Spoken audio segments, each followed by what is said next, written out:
तो इस साल 2025 में प्रयागराज में महाकुंभ लगने वाला है। ऐसा आयोजन जिसमें एक ही दिन करोड़ों लोग एक स्थान पर इकट्ठा होते हैं अमृत स्नान के लिए, जहां देश विदेश से बड़ी संख्या में श्रद्धालु कुंभ मेले में आते हैं। और इसके लिए मेला प्रशासन तो मुस्तैद है ही, लेकिन रेलवे ने भी अपनी सभी तैयारियां पूरी कर ली है। दिखाते हैं आपको खास रिपोर्ट।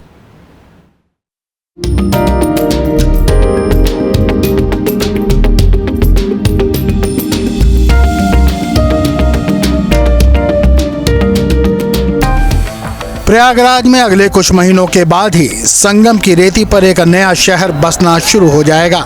2025 में आयोजित होने वाले महाकुंभ में देश विदेश से करोड़ों श्रद्धालुओं के पहुंचने का अनुमान है। एक अनुमान के मुताबिक दुनिया भर के 75 देशों से 25 करोड़ से अधिक श्रद्धालु यहां आएंगे। प्रयागराज की धरती पर खास स्नान के दिनों पर तो एक साथ करोड़ों भक्त आस्था की डुबकी लगाने के लिए जुटेंगे। प्रयाग में 2025 में होने वाला महाकुंभ संगम नगरी को बड़ी सौगात देकर जाएगा। महाकुंभ से प्रयागराज को 3 कॉरिडोर मिलेंगे। इसमें 2 तो महाकुंभ से पहले ही तैयार हो जाएंगे, जबकि तीसरे कॉरिडोर का सिर्फ एक चरण ही महाकुंभ से पहले तैयार हो पाएगा। सबसे तेज गति से अक्षयवट कॉरिडोर का काम चल रहा है, जिसकी लागत 21.36 करोड़ रुपए है। अक्षयवट कॉरिडोर में संगमरमर से अक्षयवट परिपथ बनाया जाएगा, जिससे लोगों के आने जाने में सुविधा होगी। आकर्षक लाइटिंग के साथ LED screen, light and sound system भी होगा। इसका 75% काम पूरा हो चुका है। 2019 कुंभ से पहले सेना के कब्जे वाले किले में स्थित अक्षयवट को दर्शन के लिए खोला गया था। पीएम नरेंद्र मोदी और सीएम योगी आदित्यनाथ ने इसकी शुरुआत की थी। 2025 में कॉरिडोर होने से यहां दर्शन करना और सुलभ हो सकेगा। उसमें अन्य मूलभूत सुविधाओं को विकसित करने के लिए अक्षयवट कॉरिडोर, उसी के अंदर फोर्ट के अंदर पतालपुरी मंदिर और सरस्वती मंदिर कूप का विकास किया जा रहा है। ये सब MES विभाग द्वारा कराया जा रहा है और प्रयागराज स्मार्ट सिटी लिमिटेड द्वारा बजट आवंटित किया गया है। इस कॉरिडोर को बन जाने से श्रद्धालुओं को सुगमता से अक्षयवट, सरस्वती कूप, पतालपुरी मंदिर का दर्शन हो पाएगा और हमारी क्राउड कंट्रोल जो मेला का एक प्रमुख चिंता का विषय है, उसमें सहूलियत मिलेगी। दूसरा कॉरिडोर है भारद्वाज कॉरिडोर, जिसका 60% काम पूरा हो चुका है, जिसकी लागत 13.35 करोड़ है। इसमें राम जी की कुटिया की तर्ज पर एक विशेष प्रकार की कुटिया बनाई जा रही है। 4 दीवारी पर लाल पत्थर और जालियां लगाई जाएंगी। दुर्गा पूजा पार्क में पार्किंग स्थल बनाया जा रहा है। लाल पत्थर के 2 प्रवेश द्वार पर साइनेज और QR कोड से मंदिर की जानकारी प्राप्त करने में सुविधा होगी। भारद्वाज मंदिर पे भी कॉरिडोर के रूप में काम चल रहा है और नागवासुकी मंदिर जो मेले से लगा हुआ है, उसमें प्रयागराज विकास प्राधिकरण द्वारा कार्य कराया जा रहा है। ये सभी कार्य माह अक्टूबर तक पूर्ण कर लिए जाएंगे। वहीं बांध वाले लेटे हनुमान मंदिर यानी बड़े हनुमान मंदिर कॉरिडोर का निर्माण कार्य भी शुरू हो चुका है, जिसकी लागत 38.18 करोड़ रुपए है। बारिश का पानी कम होने से कॉरिडोर का काम तेज हो गया है। इससे प्रयागराज के पर्यटन को तो बढ़ावा मिलेगा ही, रोजगार के अवसर भी बढ़ेंगे। इनके अंतर्गत हमारा क्राउड कंट्रोल को करने के लिए हनुमान मंदिर, जो लेटे वाले हनुमान मंदिर का भीड़ नियंत्रण का प्रबंधन करने के लिए इसका एक कॉरिडोर के रूप में विकसित किया जा रहा है, जिसमें स्पेस बढ़ाया जाएगा और जिग जैग के माध्यम से गर्भगृह में भीड़ हो जाएगी, तो उसमें नियंत्रित तरीके से भीड़ को लेके उसके उचित तरीके से निकासी और का प्रबंध कराया जाएगा। तो ये पर्यटन के रूप में भी विकसित होगा और हमारे यातायात प्लान के रूप में भी हनुमान मंदिर के कॉरिडोर विकसित हो जाने से सुगम मेला कराया जाना संभव हो पाएगा। इसके अलावा अलोपी मंदिर, मनकामेश्वर मंदिर और नागवासुकी पर भी कॉरिडोर बन रहा है। ये सभी कॉरिडोर कुंभ से पहले पूरे कर लिए जाएंगे। सावन के महीने में और शिवरात्रि के समय और वर्ष पर्यंत प्रयागराज में मनकामेश्वर मंदिर की महत्वपूर्ण स्थान है, लोगों की आस्था का केंद्र है। तो मनकामेश्वर मंदिर पे भी एक कॉरिडोर के रूप में उसको भी विकसित किया जा रहा है।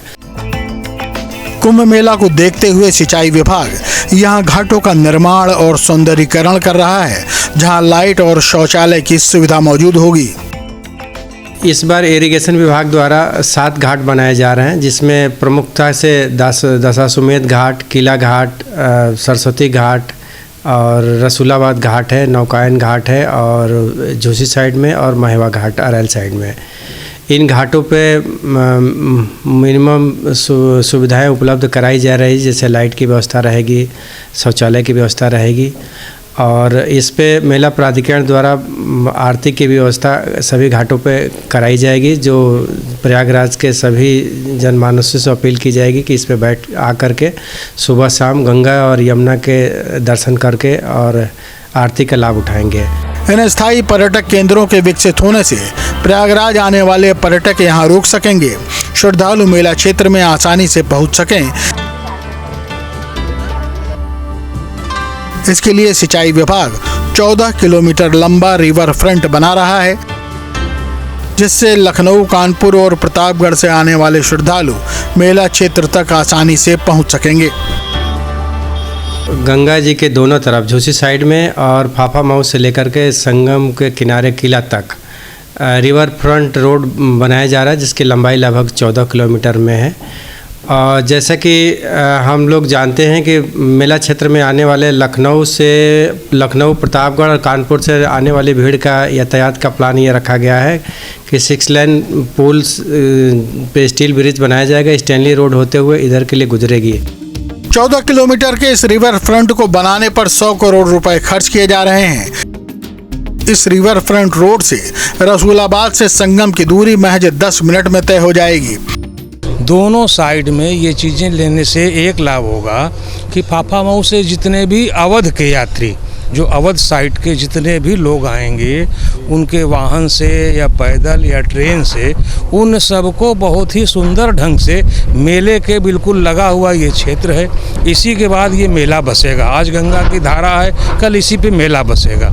तो आराम से यात्री अपने गंतव्य स्थान पर, अपने पहुंच स्थान पर पहुंचने में उन्हें बहुत सुविधा होगी और बहुत ही सुविधाजनक ये रिवर फ्रंट की योजना सरकार लाई है, जिसके लिए बहुत हम सब आभारी हैं कि सरकार एक अच्छी सोच से, एक अच्छी व्यवस्था से आगंतुक तीर्थयात्री को कम से कम चलना पड़े, कम से कम उन्हें कठिनाई हो मेले में प्रवेश को लेकर के, उसके लिए ये सोच बनाई है और ये रिवर फ्रंट तैयार हो रहा है।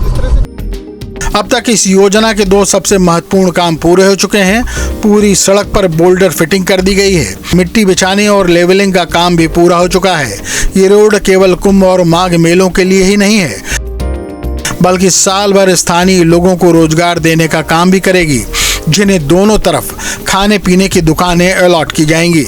रिवर फ्रंट रोड पर पौधे रोपकर हरियाली बढ़ाई जाएगी और थोड़ी थोड़ी दूर पर सेल्फी पॉइंट भी बनाए जाएंगे। बुजुर्गों को ध्यान में रखते हुए बैठने का प्रबंध भी किया जाएगा। सरकार ने इस रोड को तैयार करने के लिए 30 नवंबर की डेडलाइन दी है। 100 करोड़ रुपए की लागत से बन रही ये 14 किलोमीटर लंबी रिवर फ्रंट रोड, जहां एक ओर शहर के दूसरे छोर से आम लोगों और श्रद्धालुओं को सीधे संगम तट पर पहुंचने में मदद करेगी, वहीं दूसरी ओर इसके किनारे बन रहे घाटों से पर्यटन को भी बढ़ावा मिलेगा।